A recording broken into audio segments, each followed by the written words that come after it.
Salut tout le monde, bienvenue à Fervent des Tigres, nouvelle édition cette semaine. La semaine dernière, on a eu la chance de parler avec Louis-Philippe Carbonneau, directeur marketing et des communications pour les Tigres. Et on a également parlé avec Connor Frenette, joueur de l'équipe. Et cette semaine, on a la chance d'avoir Maxime Desruisseaux, entraîneur adjoint aux côtés de Carl Mallette. Salut Maxime, ça va bien? Ça va très bien, Tom, et toi? Très bien, merci Max. Donc Max, vous êtes de retour depuis quelques jours de l'environnement contrôlé à Québec.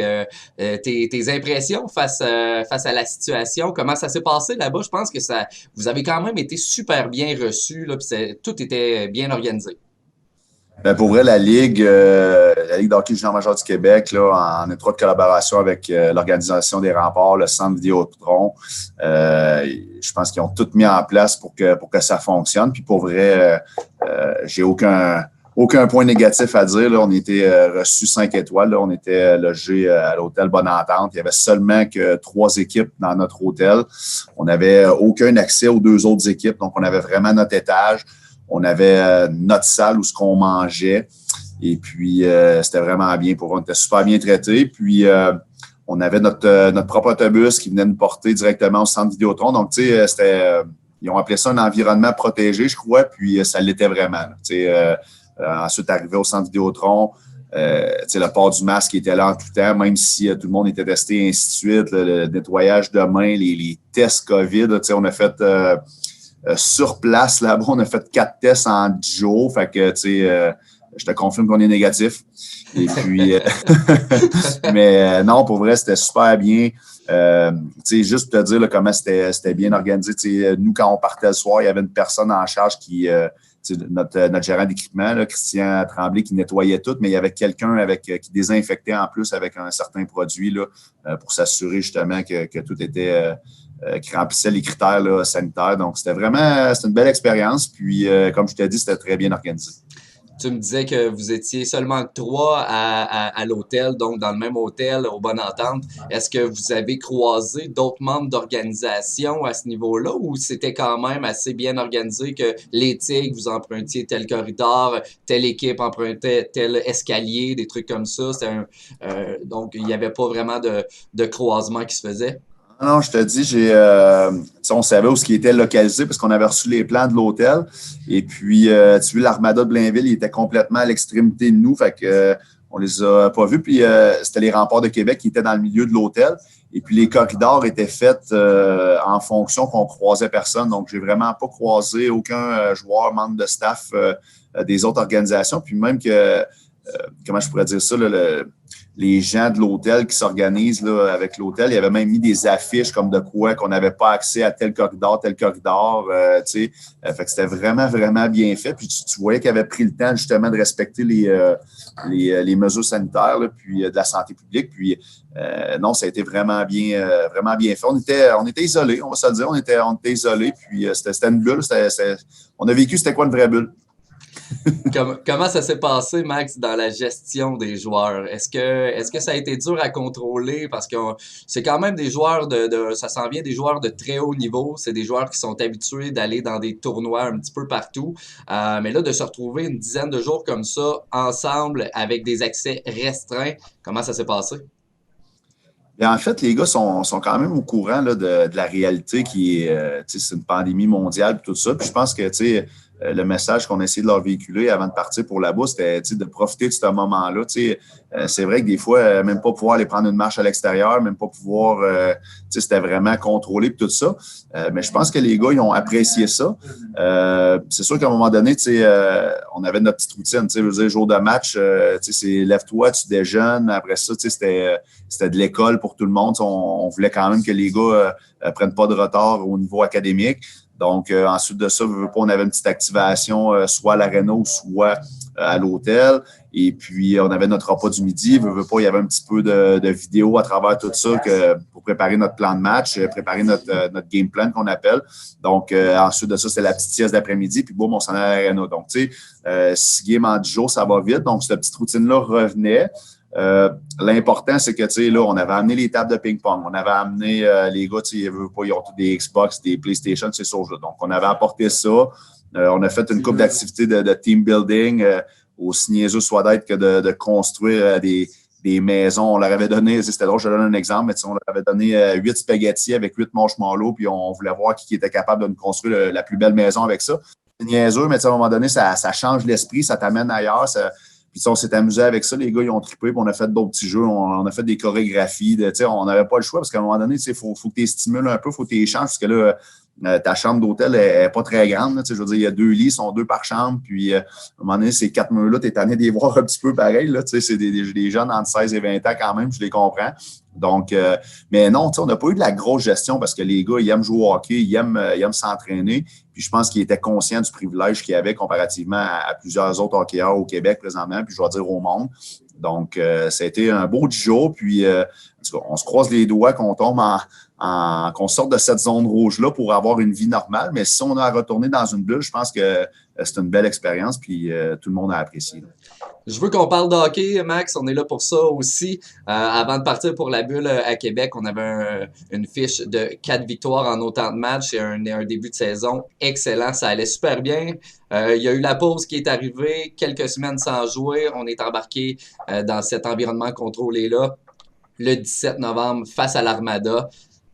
Ça a moins bien été et je pense que durant les 10 jours, durant les 6 matchs, là, il y a des choses qu'on a vues, des petits défauts qu'on aurait pu, qu'on va améliorer, je pense, par la suite. Moi, je suis d'accord avec toi. Oui et non, je t'explique. Oui, ça nous a pris peut-être 2-3 matchs avant de jouer le hockey qu'on voulait jouer.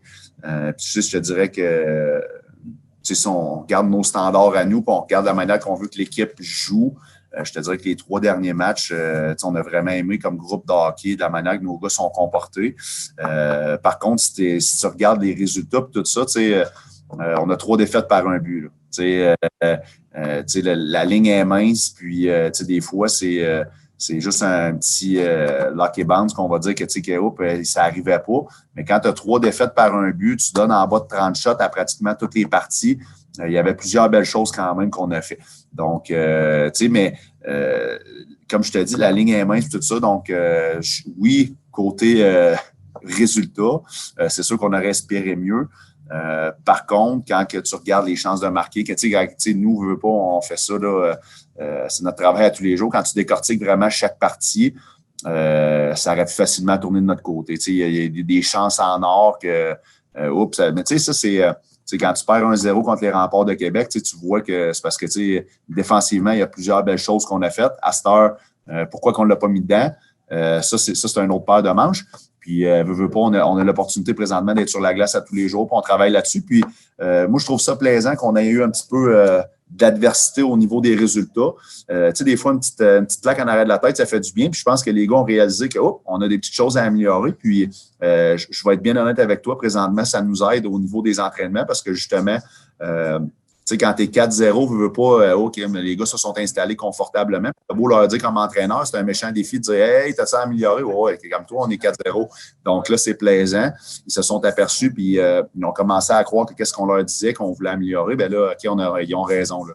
Fait que, veux pas, ça nous aide. Puis je pense que c'est le bon moment de faire face à de l'adversité parce que, en tout cas, on se croise les doigts, puis on espère qu'il va y avoir des séries, puis tout ça. Puis, faut cheminer dans cette saison-là. Puis, cette adversité-là, tu ne veux pas en faire face juste en première ronde. Non, tu veux en avoir durant la saison, puis tout ça. Puis ça, comme je te dis, ça nous a permis justement de rectifier le tir, puis de travailler sur certaines choses. Puis, c'est très, très, très positif ce qui nous est arrivé. Rapidement, en terminant, Max, parce que c'est déjà tout le temps qu'on avait, j'aimerais que tu me donnes ton top 3 des joueurs qui t'ont le plus surpris durant ce mini-tournoi. C'est une bonne question.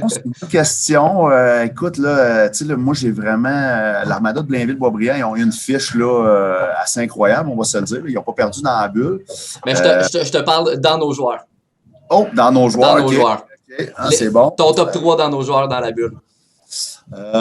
Top 3 de nos joueurs dans la bulle, c'est bon. Attends un petit peu. Là, si je fais je commence là avec... à l'arrière avec les gardiens, je trouve que Nicolas Ortubise, il a super bien terminé, il a super bien fait ça. À la défense, plus ça allait, je trouvais que notre notre Vincent Sivigny, là, notre pilier à la défense. Je trouve que plus ça allait, plus il jouait du gros hockey.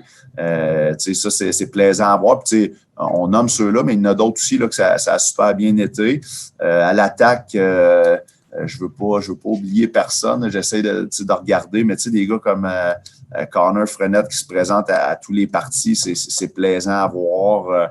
Des fois, c'est comme je te dis, c'est le petit côté qu'on n'a pas fait beaucoup de points. Ouais. C'est sûr que Abramov, là, on s'entend, c'est quelqu'un qui est sur la feuille de pointage à tous les soirs. Là, je veux dire, il est impressionnant à voir aller, mais on a plusieurs bons joueurs qui ont super bien fait ça. Puis, comme je te dis, on était vraiment à pas grand-chose de ressortir de là. Puis on aurait pu facilement être 4-2 au lieu d'être 2-4. Oui. Puis, on a juste hâte. La bonne nouvelle, c'est qu'on a fini sur une bonne note. On a battu Gatineau.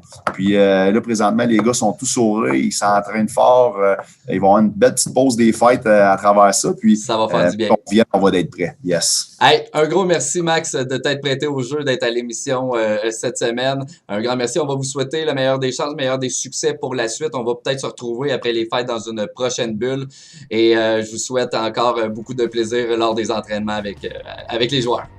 Tom, toujours un plaisir, puis je te souhaite un beau temps des fêtes. Yes, merci toi aussi. Et à la maison, on vous invite la semaine prochaine pour une autre édition de Fervent des Tigres.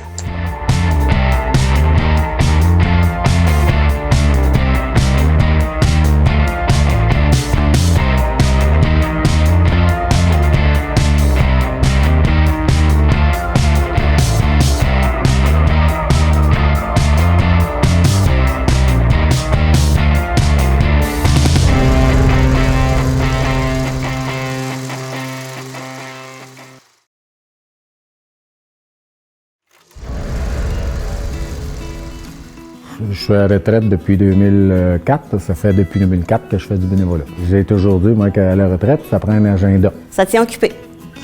On s'amuse. Moi, je pense qu'ici, que j'aime le bénévolat ici parce que c'est un esprit familial qui nous met tout à l'aise. J'en parle au monde, puis c'est une activité de rassemblement aussi, puis c'est gratuit. J'aime beaucoup le contact avec les personnes et puis j'aime parler, j'aime m'exprimer. C'est un enrichissement pour moi. Puis les gens pour qui tu travailles aussi, eux autres, ça leur permet aussi d'oublier et de vivre un moment présent extraordinaire pour eux. Et en même temps, c'est une façon de redonner à la communauté. D'aller faire du bénévolat à la TV communautaire, c'est vraiment une belle place pour apprendre. Tu ne te stresses pas, puis c'est une belle ambiance d'apprentissage. Impliquez-vous, c'est tellement revalorisant.